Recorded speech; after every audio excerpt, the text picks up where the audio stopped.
మాజీ MLA BRS senior రాజకీయ నాయకుడు పెద్ది సుదర్శన్ రెడ్డి కన్నుమూశారు. గత 5 రోజులుగా హైదరాబాద్లోని యశోద ఆసుపత్రిలో చికిత్స పొందుతున్న ఆయన ఆరోగ్య పరిస్థితి విషమించడంతో అర్ధరాత్రి 12:51 తుదిశ్వాస విడిచారు. ఈ విషయాన్ని యశోద ఆసుపత్రి వైద్యులు అధికారికంగా వెల్లడించారు. అనారోగ్యంతో ఆసుపత్రిలో చేరిన సుదర్శన్ రెడ్డికి వైద్యుల బృందం వెంటిలేటర్పై చికిత్స అందించింది. అయితే అన్ని ప్రయత్నాలు ఫలించకపోవడంతో ఆయన కన్నుమూశారు.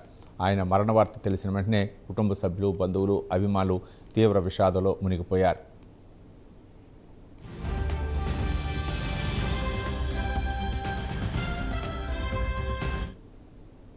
పెద్ది సుదర్శన్ రెడ్డి ప్రజలకు చేరువైన నాయకుడిగా, ప్రజా సమస్యల పరిష్కారానికి కృషి చేసిన వ్యక్తిగా గుర్తింపు పొందారు.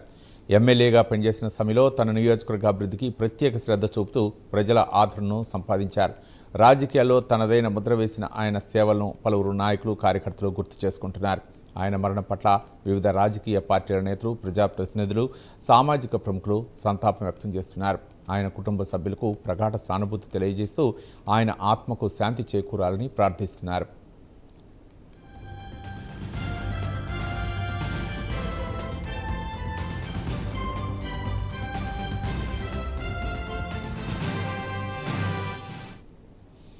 పెద్ది సుదర్శన్ రెడ్డి భౌతికాయాన్ని అభిమానుల సందర్శనార్థం ఉంచనున్నట్లు కుటుంబ వర్గాలు తెలిపాయి. అంత్యక్రియలకు సంబంధించిన పూర్తి వివరాలు కుటుంబ సభ్యులు త్వరలో వెల్లడించనున్నారు.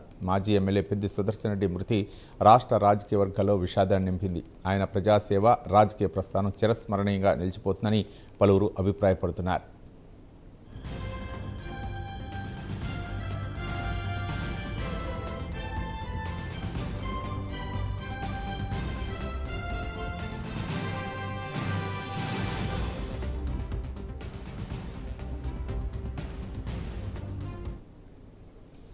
సామాన్య రైతు కుటుంబంలో జన్మించిన సుదర్శన్ రెడ్డి తన కృషి, పట్టుదలతో రాజకీయాల్లో అంచెలంచెలుగా ఎదిగారు. 1974 ఆగస్టు 6న ఉమ్మడి వరంగల్ జిల్లాలోని నల్లబెల్లిలో జన్మించిన ఆయన ప్రజా సమస్యల పరిష్కారంలో ఎప్పుడూ ముందుండేవారు.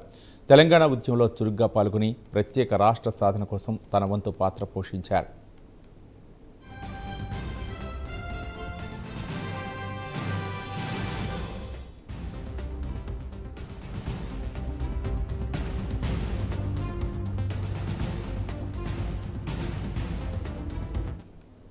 ఆయన రాజకీయ జీవితాన్ని కాంగ్రెస్ పార్టీతో ప్రారంభించిన సుదర్శన్ రెడ్డి 2001లో తెలంగాణ రాష్ట్ర సమితిలో చేరారు.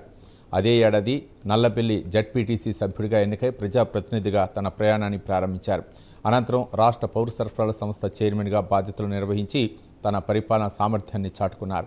2018 అసెంబ్లీ ఎన్నికల్లో నర్సంపేట నియోజకవర్గం నుంచి ఎమ్మెల్యేగా విజయం సాధించి ప్రజలకు మరింత చేరువయ్యారు.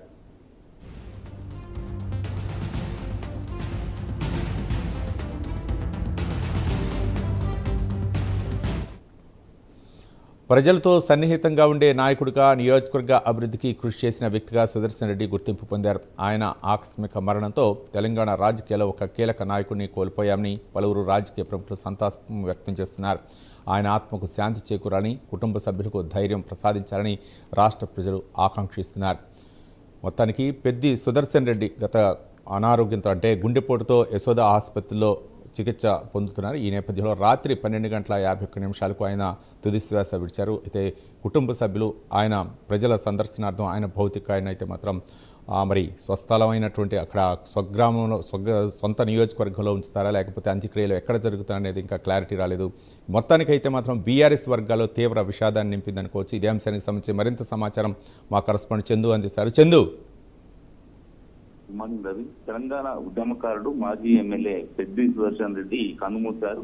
ఆయన గత 6 రోజులుగా ఆసుపత్రిలో చికిత్స పొందుతూ కూడా అర్ధరాత్రి 12:51 ఆసుపత్రిలో కన్నుమూశారు. ముఖ్యంగా ఆయన వయసు 52 సంవత్సరాలు. జూలై 26న హన్మకొండ తన నివాసంలో తీవ్ర ఆసుపత్రికి గురై రోహిణి ఆసుపత్రిలో అత్యవసర చికిత్స కూడా పొందారు. తర్వాత హైదరాబాద్ తరలించారు. ముఖ్యంగా ఊపిరితిత్తుల్లో రక్తం గడ్డకట్టడం కారణంగా గుండె ఆగిపోయి దాదాపు 45 నిమిషాలు సిపిఆర్ తర్వాత కోలుకున్నప్పటికీ నాడీ వ్యవస్థ స్పందన లేకపోవడంతో పరిస్థితి విషమంగా మారింది. 6 రోజుల పాటు యశోద ఆసుపత్రి వైద్యులు ఆయన ప్రాణాలు నిలబెట్టేందుకు కూడా చేసిన ప్రయత్నాలు అయితే సఫలమైతే కాలేదు. దీంతో ఆయన అర్ధరాత్రి 12:51 కన్నుమూశారు. ముఖ్యంగా బీఆర్ఎస్ వర్గాల్లో షాకింగ్ కు గురి చేస్తుంది. ఎందుకంటే పెద్ది సుదర్శన్ రెడ్డి మొదటి నుంచి, అంటే బీఆర్ఎస్ పార్టీ ఆవిర్భావం నుంచి కూడా కేసీఆర్ వెన్నంటే ఆయన ఉన్నటువంటి పరిస్థితి. కేసీఆర్ గారు నమ్మిన పంటలో ఉన్నారు. మొదటి నుంచి ఏ పార్టీ మారకుండా తెలంగాణ ఉద్యమంలో చాలా చురుకుగా పాల్గొన్నారు.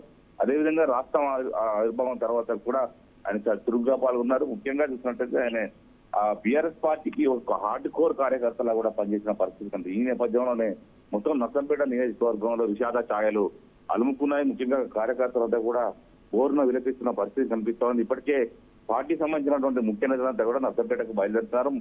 ఈ రోజు 7 గంటల ప్రాంతంలో ఆయన స్వస్థలమైన నర్సంపేట నియోజకవర్గం నల్లబల్లి గ్రామంలో అంత్యక్రియలు జరుగుతాయి. మధ్యాహ్నం 3 గంటలకు అంత్యక్రియలకు బీఆర్ఎస్ పార్టీ నేతలు ఏర్పాట్లు చేస్తున్నారు. ముఖ్యంగా ఇక్కడ నుంచి హరీష్ రావుతో పాటు కీలక నేతలంతా కూడా అంత్యక్రియలకు హాజరు కాబోతున్నారు. కేసీఆర్ కూడా అంత్యక్రియలకు హాజరయ్యేటువంటి అవకాశం కూడా కనిపిస్తా ఉంది. ముఖ్యంగా పెద్ద సుదర్శన్ రెడ్డి 1974 ఆగస్టు 6న వరంగల్ జిల్లా నల్లబెల్లి గ్రామంలో జన్మించారు. వ్యవసాయ కుటుంబం నుంచి వచ్చినటువంటి ఆయన 1991లో వరంగల్లోని మహబూబా కాలేజీలో ఇంటర్మీడియట్ పూర్తి చేశారు. ఆ తర్వాత ఆయన స్వప్నతో వివాహం జరిగింది. వారికి ఇద్దరు సుదర్శన్ రెడ్డి, ధర్మిష్ఠ రెడ్డి, ఇద్దరు ఒక అబ్బాయి ఒక అమ్మాయి ఆయనకున్నారు. ముఖ్యంగా రాజకీయ ప్రస్థానం మొదట కాంగ్రెస్ పార్టీ ద్వారా అడుగున పెట్టినప్పటికీ 2001లో పార్టీ బీఆర్ఎస్ పార్టీ ఆవిర్భావ సమయంలో తెలంగాణ రాష్ట్ర సమితిలో చేరారు. నల్లబెల్లి మండలం నుంచి జెడ్పీటీసీగా చేసి జిల్లా పరిషత్ ఫ్లోర్ లీడర్ గా కూడా పనిచేశారు. వరంగల్ ఉమ్మడి జిల్లా పార్టీ అధ్యక్షుడిగా, రాష్ట్ర పొలిట్ బ్యూరో సభ్యుడిగా కూడా సేవలందించారు. తెలంగాణ ఉద్యమంలో కీలక పాత్ర పోషించి వరంగల్ జిల్లా కేంద్రంగా జరిగిన సభలు, మహాగర్జనలలో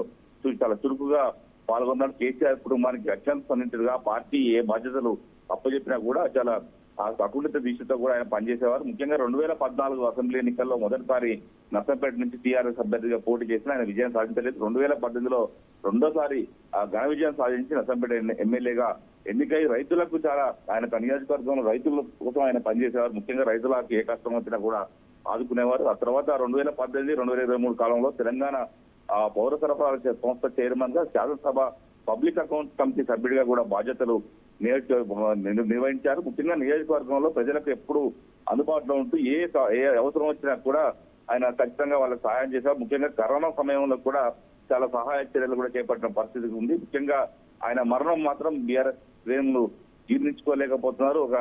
ఎప్పుడు కలివిడిగా ఉండే అందరితో కలిసిమెలిసి ఉండే సుదర్శన్ రెడ్డి ప్రస్తుతం లేకపోవడం మాత్రం బీఆర్ఎస్ వర్గాలకైతే తీరని లోటని చెప్పవచ్చు. రవి, చందు, అంటే ముఖ్యంగా సుదర్శన్ రెడ్డి ఆ నియోజకవర్గంలో, ముఖ్యంగా నర్సంపేట నియోజకవర్గంలో ఆయనకు ప్రజలకు ఉన్నటువంటి బాండింగ్ ఏ విధంగా ఉందని చెప్పుకోవచ్చు? ముఖ్యంగా ఆయన నర్సంపేట నియోజకవర్గంపై ఆయన పాత్ర ఏ విధంగా ఉందనుకోవచ్చు, అంటే అభివృద్ధిలో? చందు, బీఆర్ఎస్ పార్టీ అధికారం ఉన్న 10 ఏళ్లలో నర్సంపేట నియోజకవర్గానికి ఎక్కువ నిధులు కూడా తీసుకుపోయారు. ఆయన మెడికల్ కాలేజీ తీసుకుపోయారు. అక్కడ ఉన్నటువంటి స్కూళ్లకు సంబంధించిన అంశం కావచ్చు, అదేవిధంగా ముఖ్యంగా రైతులకు సంబంధించిన సబ్సిడీల విషయంలో కావచ్చు, ఆయన ఎప్పటికప్పుడు తెలుసుకుంటూ రైతులకు చాలా మేలు చేస్తున్న పరిస్థితి కనిపిస్తుంది. ఎందుకంటే నర్సంపేట నియోజకవర్గంలో ఎక్కువగా రైతులు ఎక్కువగా ఉన్నారు. వాళ్ళంతా కూడా రైతాంగం అనేక పంటలు కూడా పండిస్తుంది కాబట్టి రైతుల సమస్యలపైనే ఎప్పుడు ఆయన ఎక్కువగా ఫోకస్ పెట్టేవారు. ఈ క్రమంలోనే ఎక్కువ నిధులు సాధించడంలో ఆయన ముందున్నట్టు కూడా మనకు తెలుస్తా ఉంది. ముఖ్యంగా చూసినట్టయితే ఎప్పుడు కూడా నర్సంపేట నియోజకవర్గంలోనే ఆయన ఉండేవారు. ఎక్కువ హైదరాబాద్ వచ్చేవాళ్ళు కూడా కాదు. ఇప్పుడు అసెంబ్లీ సమావేశాలు ఉన్న సమయంలో మాత్రం ఎమ్మెల్యేగా ఉన్నప్పుడు వచ్చేవారు తప్ప మిగతా సమయం అంతా కూడా నర్సంపేట ప్రజలకి ఆయన సేవ చేయడంతోనే ఎక్కువ అక్కడే ఉండేవారు. ఆయన దాదాపు అంటే కొన్ని రాజకీయాలకు వచ్చిన తర్వాత డబ్బులు సంపాదించడం ఇలాంటివి చాలా కనిపిస్తా ఉంటుంది నేతల్లో. కానీ సుదర్శన్ రెడ్డి మాత్రం అలాంటి నేత కాదు. మొదటి నుంచి నీతి నిజాయితీగా ఉన్నటువంటి వ్యక్తి, ముఖ్యంగా ఎలాంటి ఎలిగేషన్స్ కూడా లేనటువంటి వ్యక్తి. ముఖ్యంగా చూసినట్టయితే చాలా రోజుల తర్వాత ఇటీవలే ఆయన హన్మకొండలో తన నివాసం ఏర్పరచుకున్నారు. ఆయన గృహప్రవేశం కూడా చేశారు. కొద్ది కాలం అవుతున్నది కూడా. ఈ నేపథ్యంలో ఇప్పుడు ఆయన మరణించడం మాత్రం ఆయన కుటుంబ సభ్యులతో పాటు ఆ అభిమానులను కూడా చాలా ఆవేదన కూడా గురి చేస్తున్న పరిస్థితి మనకు చాలా స్పష్టంగా కనిపిస్తుంది. ముఖ్యంగా చూసినట్టయితే అటు కేసీఆర్ ఇటీవల ఆసుపత్రికి వెళ్ళినప్పుడు కూడా ఆయన కూడా ఉద్వేగానికి కూడా సుదర్శన్ రెడ్డి చూసి లోనైనటువంటి పరిస్థితి కూడా మనకు కనిపించింది. మరోవైపు హరీష్ రావు కూడా అత్యంత సన్నిహితంగా సుదర్శన్ రెడ్డి ఉండేవారు. ముఖ్యంగా ఆయన ఒక ఫైటర్ అని చెప్పవచ్చు. ఏ ప్రభుత్వం అధికారం అంటే గతంలో ఉమ్మడి ఆంధ్రప్రదేశ్ లో ఉన్న ప్రభుత్వాలు కావచ్చు, ఇప్పుడు కాంగ్రెస్ ప్రభుత్వంపై కూడా ఆయన అలుపెరగని పోరాటం కూడా చేస్తున్నటువంటి పరిస్థితి. అదే కాంగ్రెస్ పార్టీ సంబంధించినటువంటి ఏదైతే కొన్ని కార్యక్రమాల పట్ల కూడా ఆయన హైకోర్టులో కేసులు కావచ్చు, అదేవిధంగా ప్రభుత్వాలపై పోరాటం చేయడంలో కూడా ఆయన ముందున్న వ్యక్తి. కాబట్టి ప్రస్తుతం సుదర్శన్ రెడ్డి మరణాన్ని అయితే మాత్రం ఆయన అభిమానులు కావచ్చు, అదేవిధంగా బీఆర్ఎస్ కార్యకర్తలు, కుటుంబ సభ్యులు అయితే జీర్ణించుకోలేకపోతున్నారు. కవి, రైట్, థ్యాంక్ యూ చందు. ఉద్యమకారుడు, తెలంగాణ కోసం ఎన్నో పోరాటాలు చేశారు. తెలంగాణ కోసం ప్రాణాలను తెగించి అప్పటి దెబ్బలు కానీ అప్పటి పోరాటంలో ఎన్నో ఇబ్బందులు పడ్డారు. బాధకరం. కానీ 12:50 నిమిషాలకు చనిపోవడం జరిగింది. మేము 11 వరకు కూడా అందరం కూడా ఇక్కడనే ఉన్నాం. డాక్టర్లు దాదాపు ఇది ఇబ్బందికరమైన పరిస్థితులు కూడా చెప్పడంలో జరిగింది. సరే మళ్ళీ తెల్లారి వరకు వస్తాం అనుకుంటే 12:51 వరకు చనిపోవడం జరిగింది. ఇప్పుడు 6 రోజులు పాపం డాక్టర్లు కానీ అందరూ కూడా కృషి చేశారు. ప్రతి ఒక్కరు కూడా భగవంతుని ప్రార్థించారు. బతికియాలి రాజకీయాలు ఖచ్చితంగా కూడా కృషి గారు బతకాలి. మా వరంగల్ జిల్లాకు ముఖ్య నాయకుడే. వాస్తవంగా